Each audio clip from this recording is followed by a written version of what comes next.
আপনি যদি বাসায় এভাবে ফ্রেঞ্চ ফ্রাই তৈরি করতে পারেন তাহলে কেন আর রেস্টুরেন্টে যে এত টাকা খরচ করবেন। আজকের এই ভিডিওটা যদি আপনি স্কিপ না করে পুরো ভিডিওটা দেখতে থাকেন তাহলে কিন্তু আপনার ফ্রেঞ্চ ফ্রাই তৈরি করা একদমই ইজি হয়ে যাবে। আমরা যদি একটু চেষ্টা করি তাহলে দেখবেন যাতে বাহিরের নামি দামি খাবারগুলো আপনি একদমই কম খরচের মধ্যে বাসায় তৈরি করে নিতে পারবেন। আর তাহলে কথা বাড়াবো না, তাহলে চলেন আমি কিভাবে ফ্রেঞ্চ ফ্রাই তৈরি করি সেটা আপনাদের বলি। আমি ফ্রেঞ্চ ফ্রাই তৈরি করার জন্য বড় সাইজের আলু নিয়েছি। আপনাদের কাছে যেই রকমই আলু থাকুক না কেন আপনারা সব রকমের আলু নিতে পারবেন। প্রথমে আলুগুলো সুন্দরভাবে ছিলে নেবেন, তারপর আলুগুলো সুন্দরভাবে সাইজ করে কেটে নেবেন।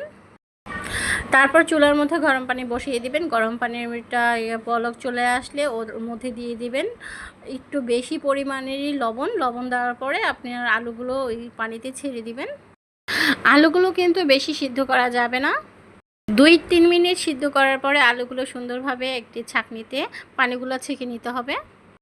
পানিগুলো ঝরে যাওয়ার পরে যদি আপনার হাতে সময় থাকে তাহলে ওইভাবেই রেখে দেবেন, না হয় কিছুটা সময়ের জন্য আপনি ডিপ ফ্রিজে রেখে দিতে পারেন, এতে করে আপনার আলুটা ঠান্ডা হয়ে যাবে।